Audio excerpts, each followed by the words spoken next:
I talk about that? Oh, I'm all giddy. I'm all excited. Okay. What's the question? What? Test? Do it again. Test.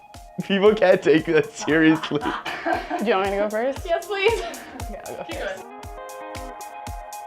Like, I feel like an ally is just someone who's helping the cause to make being gay normal. Because right now, it doesn't seem like it is. To me, an ally is someone who accepts people for who they are. I feel it's someone who can think very objectively, but is still supportive of you and what you decide, what you do with your life and who you are. Ally is someone who stands by you and doesn't judge you for who you are. Just treating them completely the same and not having to constantly say, like, just because you're gay, I'm gonna do this. Someone who's going to support you like as your friend despite any forces telling you that they're not cool or they're different. If you need support, you should be able to go to someone that you classify as an ally, and they should be there for you. I am an ally because I'm fortunate enough to have had a very accepting family. Not everyone my age had that luxury, and it dawned on me that if they couldn't go home to a loving place, they should have loving people in their lives regardless. Everyone should be willing to be open and to listen and to be there for people, regardless of whether you actually identify as LGBTQ or not. I'm an ally because I want to make the whole discovering one's sexuality process a lot easier for people like me. I'm an ally because I think that everyone has the right to love who they want to love and be who they want to be without facing any kind of stereotypes or hatred for that just because it's not a norm in society.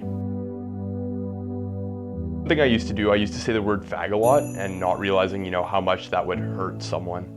Definitely guilty of saying that's so gay a couple of times when I was much younger. Honestly, when I was younger, I probably said some pretty offensive language, just that at the time I didn't know was offensive just because everyone was saying it. And the worst thing for me in that situation is that I think it hurts people that are actually gay in coming out because it makes them think it's lesser when it really isn't. It's less of a taking away from saying negative things, and it's more that I've kind of grown and realized that I want to make a positive impact and are actually standing up and saying things.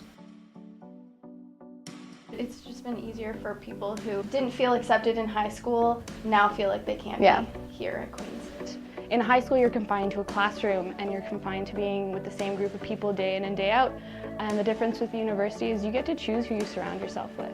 Compared to high school, university is a lot more open. It doesn't have that kind of popularity contest anymore. Nobody knows who you are, where you came from, so coming out isn't really such a big shock because nobody really knows that much about you anyway. As a person, you're a little more self-aware, but in a different sense. In high school, I think, you're trying to fit in with people around you or trying to live up to stereotypes that people put you in. Whereas in university, you can kind of branch out and really figure out what you want as a person. Coming to university, most people are a lot more open and a lot more willing to engage in a dialogue, a positive dialogue. Here, I feel I can be myself a lot more comfortably than, back when I was in high school. It's cool to see how you change in a period from a month to 2 months to a year at school, and it's fun seeing the person you become.